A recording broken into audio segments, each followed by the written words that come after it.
চরিলামে উপনির্বাচন ও 3 রাজ্যের বিজেপির জয়ের আনন্দে বর্ণাঢ্য বিজয় মিছিলে মাতোয়ারা হয়ে উঠল ভারতীয় জনতা পার্টি। ভারতীয় জনতা পার্টি 19 চরিলাম মণ্ডলের উদ্যোগে ধর্মনগর উপনির্বাচন সহ 3 রাজ্যে বিজেপির জয়ের আনন্দে বের হয় এক বিশাল বিজয় মিছিল। চরিলাম মণ্ডল কার্যালয়ের সামনে থেকে শুরু হওয়া এই মিছিলে অংশ নেন মণ্ডল সভাপতি তাপস দাস, পঞ্চায়েত সমিতির চেয়ারপারসন খেলা ভৌমিক সহ বহুদলীয় কার্যকর্তা। ব্যান্ড পার্টির তালে তালে নাচ, বাজি ফটকা, উৎসব মুখর পরিবেশে মুখর হয়ে ওঠে পুরো এলাকা। মিছিলটি চরিলাম বাজার এলাকা পরিক্রমা করে। আপনারা জানেন যে 15 বছরের অপশাসন থেকে আজকে বাংলার মানুষ মুক্তি পেয়েছে। এর পেছনে মেন কারণ বাংলার মানুষই মমতাকে আজকে উৎখাত করে ভারতীয় জনতা পার্টির, আমাদের এই পার্টির প্রতিষ্ঠাতা ডক্টর শ্যামাপ্রসাদ মুখার্জির পার্টি, উনি বাংলায় জন্মগ্রহণ করেছিলেন। আজকে আমার মনে হয় উনি সবচেয়ে বেশি সার্থক।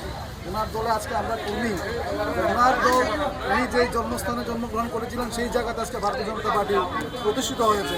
উনি প্রতিষ্ঠিত হয়নি, আমি এখন দেখলাম 204টা সিট। জয়ের উচ্ছ্বাসে যখন রাস্তায় উৎসব, তখনই প্রশ্ন উঠছে, এই সাফল্যের পর রাজনৈতিক সমীকরণ কি আরও বড় মোড় নেবে?